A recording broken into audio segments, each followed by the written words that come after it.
Nepali online टेलिभिजनमा यहाँहरूलाई स्वागत छ। म सस्मिता पाठक। सुरु गरौँ आज दिनभरिको मुख्य समाचारबाट।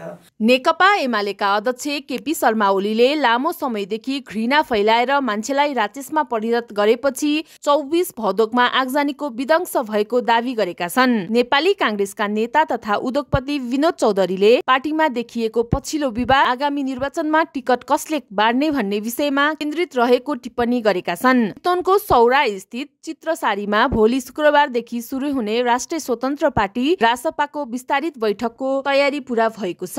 21 र 22 कार्तिकसम्म सञ्चालन हुने विस्तारित बैठकले पार्टीको आगामी रणनीति तय गर्नेछ। नेपाल कम्युनिस्ट पार्टीका महासचिव नेत्रविक्रम चन्द विप्लवले स्वाधीनता संकटमा रहेको बताएका छन्। श्रीलङ्कामा भइरहेको काबा महिला 19 वर्ष मुनिको भलिबल च्याम्पियनशिपमा नेपालले लगातार दोस्रो जित हासिल गरेको छ। हिजो बढेको शेयर बजार आज घटेको छ। शेयर बजार परिसूचक नेप्से आज 11.29 अङ्कले घटेर 2592.12 बिन्दुमा झरेको छ। रोजगार अनुमति प्रणाली EPS मार्फत भाषा परीक्षा पास गरे पनि कोरिया पठाउन ढिलाइ गरिएको भन्दै आन्दोलन सुरु भएको छ। चलचित्र विकास बोर्डले हल एन्ड स्टुडियो सेन्सर बारेको 5 बुँदे मागपत्र बिहिबार सञ्चार तथा सूचना प्रविधि मन्त्री जगदीश खरेललाई बुझाएको छ।